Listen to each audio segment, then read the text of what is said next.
नमस्कार दोस्तों, स्वागत है आपका हमारे YouTube चैनल में। और आज मैं यूपीएससी मेंस के लिए एक मॉडल एसे प्रस्तुत कर रही हूँ जिसका टॉपिक है तन के भूगोल से परे एक स्त्री के मन की गांठों को खोलकर कभी पढ़ा है तुमने।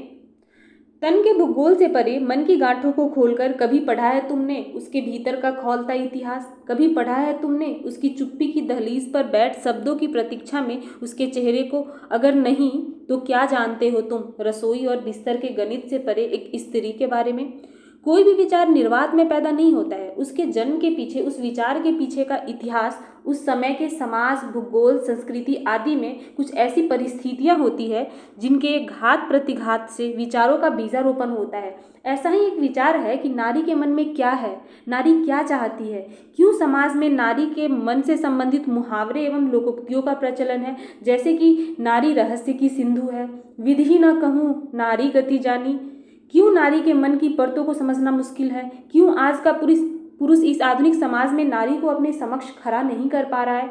यदि इन प्रश्नों पर विचार और चिंतन और मनन किया जाए तो न केवल आधुनिक समाज को अन्य अर्थों के साथ लैंगिक रूप से सभ्य बनाने में हिचकिचाहट महसूस होगी, बल्कि आगामी समय में भी हम एक सुंदर समतामूलक समाज हेतु नई योजनाएं बनाने में सफल हो जाएंगे।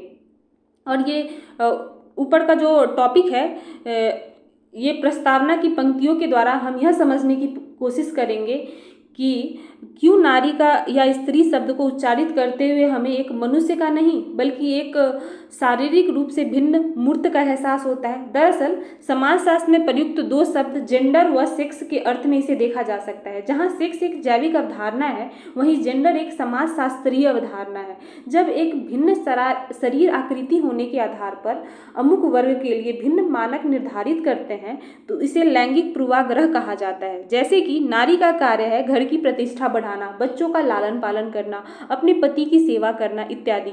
आगे चलकर इन्हीं पूर्वाग्रहों से पितृसत्तात्मकता, पितृस्थानिकता, पितृवंशीयता जैसी अवधारणाएं विकसित हुई है जो आज भी नारी समस्या की मूल जड़ें हैं। लैंगिक पूर्वाग्रह यूं ही नहीं बनते हैं। समाजशास्त्रियों के अनुसार प्रारंभ में स्त्री की परिस्थिति पुरुष की अपेक्षा उच्च थी, किंतु संतान जनने का प्राकृतिक गुण होने के कारण स्त्री पर शारीरिक बंदिशें लगी। अपनी संतान के लालन पालन की जिम्मेदारी में सुरक्षा का कार्य पुरुष के हाथों में आया। इसी कार्य ने पुरुष सत्ता को जन्म देकर उनकी परिस्थिति को उच्च बनाया। प्राचीन सभ्य समाजों में जहाँ यूनान में सेफो जैसी महिला चिंतक मौजूद थी, तो वहीं हमारी भारतीय वैदिक समाज में भी गार्गी, मैत्रेयी, लोपामुद्रा जैसी स्त्रियां पुरुष के कंधों से कंधा मिलाकर चलती थी। किंतु समय के साथ पुरुष की बढ़ती सत्ता ने जहां भारत में जाति व्यवस्था जैसी प्रथाओं को जन्म दिया, तो वहीं पश्चिमी समाजों में भी नारी को पुरुषों की छाया तले लाकर खड़ा कर दिया है। अरस्तु जैसे महान चिंतकों ने भी नारी की स्थिति को दोयम दर्जे का मानकर उसमें विवेक जैसे गुणों के अभाव की बात की है। इस विशद चर्चा में हमें आज के समाज में यह स्थापित करने में मदद मिलेगी कि नारी की स्थिति, कार्य और स्वभाव वैसा नहीं है जैसा कि आम पुरुष द्वारा समझा जाता है। जैसे कि सुमित्रा नंदन पंत ने कहा है कि योनि नहीं है रे नारी, वह भी मानवी प्रतिष्ठित है, उसे तुम स्वतंत्र करो, वह रहे न नर पर अवसित। चर्चा का दूसरा पक्ष यह है कि किन किन स्तरों पर नारी को एक शरीर मात्र समझा जाता है। सर्वप्रथम परिवार के स्तर पर एक लड़की का लालन पालन केवल गृह कार्य को करने वाले जीव के तौर पर किया जाता है।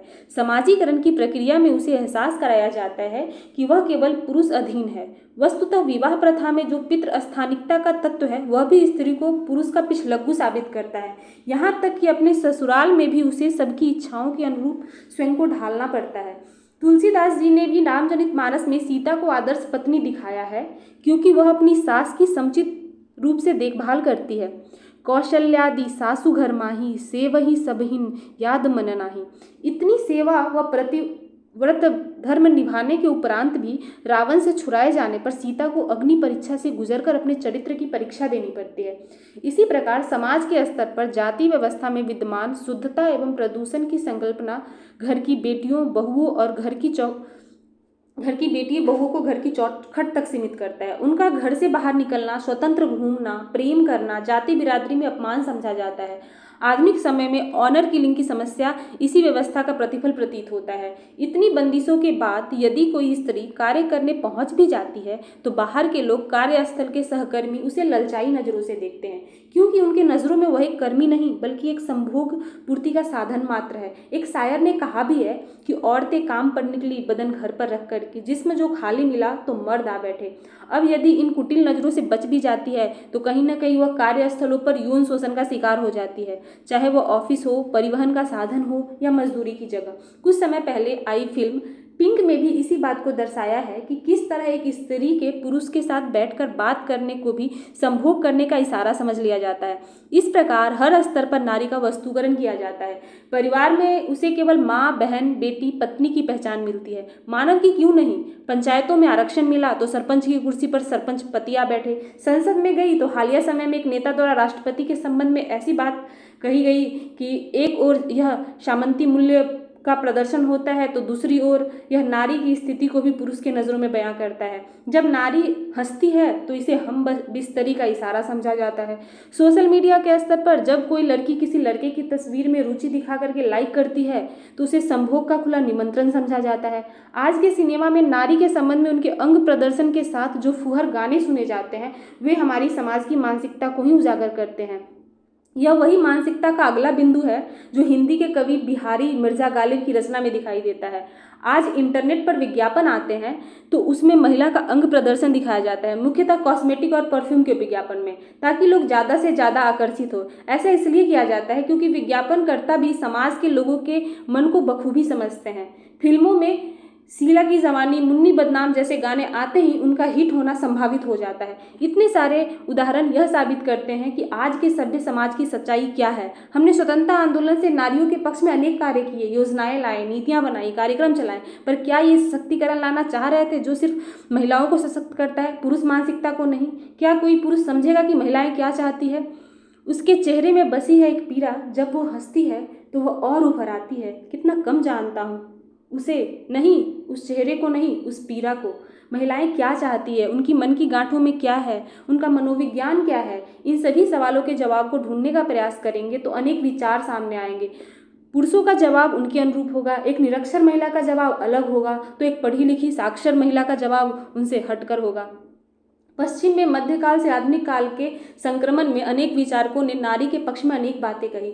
जे.एस. मिल ने अपने लेख subjection of women, Mary Wollstonecraft ने a vindication of the right of women, Simone de Beauvoir ने अपनी पुस्तक द सेकेंड सेक्स आदि के द्वारा यह बताने का प्रयास किया कि नारी किसी भी मात्रा में पुरुषों के अधीन, कमतर या निम्न नहीं है। उसमें भी वही गुण विद्यमान है जो कि एक पुरुष में होता है। नारी की भी इच्छाएं व आकांक्षाएं पुरुषों के समान ही होती है। अनेक रिसर्चों ने यह भी प्रमाणित किया है कि कई मानकों पर महिलाएं पुरुषों से उच्चतम स्थिति में होती हैं, जैसे शारीरिक सहनशीलता, भावनात्मक बुद्धिमत्ता जैसे गुणों में। इन सभी विचारकों के विचारों का संयोजन करके यह बताना पड़े कि नारी के मन की गांठों में क्या है तो शायद हमारे देश का संविधान इस प्रश्न का अधिक अच्छा उत्तर दे पाएगा। वे चाहती हैं कि उन्हें हम भारत के लोगों की तरह मानव समझा जाए, उन्हें विचार, अभिव्यक्ति, विश्वास, धर्म, उपासना की स्वतंत्रता दी जाए, उन्हें भी प्रतिष्ठा व अवसर की समता प्रदान की जाए, उन्हें भी राष्ट्र की एकता, अखंडता व बंधुत्व में स्थान मिले। अनुच्छेद 42 की तरह उन्हें भी संतान जन्म देने के संबंध में सुविधाएं मिले तो अनुच्छेद 39 की तरह समान कार्य के लिए समान वेतन मिले। वे चाहती हैं कि हर नागरिक औरतों के सील का अपमान ना करे। यशपाल ने अपने उपन्यास दिव्या में चरित्र दिव्या के माध्यम से यही कहलवाया है कि नारी अन्योन्याश्रय चाहती है। तुलसीदास जी ने भी कहा है कि कत विधि सृजी नारी जगमाही, पराधेन सपनेहु सुख नाई। इस प्रकार किसी महिला के ये सभी स्वप्न या अधिकार तभी पूरे होंगे जब न केवल महिला सशक्तिकरण की राह पर हमें आगे बढ़ना होगा बल्कि पुरुषों में भी नारी के प्रति संवेदना के तत्वों का समावेश करना होगा। केवल कानूनों को कठोर करके ही नहीं बल्कि समाज के स्तर पर जड़ों के रूप में पैठ बनाए पितृसत्तात्मकता के मूल्यों को चुनौती देनी होगी। इन्हीं व्यवहारों को परिवर्तित करने के लिए जागरूकता अभियान चलाना, धार्मिक पुस्तकों का सहारा लेना, जन आंदोलन चलाना जैसे उपाय यदि किए जाएंगे तभी ये सारे प्रयास सफल हो पाएंगे। इसके लिए आशा के दीप जलाए रखकर अथक प्रयासों के द्वारा ही इन लक्ष्यों को प्राप्त किया जा सकता है। और इस निबंध का अंत मैं एक दुष्यंत कुमार की चंद पंक्तियों से करना चाहूँगी कि इस नदी में ठंडी धार आती तो है, इस नदी में ठंडी धार आती तो है, नाव जर्जर ही सही लहरों से टकराती तो है। कहीं से एक चिंगारी ढूंढ लाओ दोस्तों, इस दिए में तेल की भींगी बाती तो है। धन्यवाद। और अगर आप इस मॉडल एसे का PDF चाहते हैं तो YouTube चैनल के डिस्क्रिप्शन में टेलीग्राम चैनल का लिंक दिया हुआ है, आप उसे ज्वाइन करके डाउनलोड कर सकते हैं। Thank you.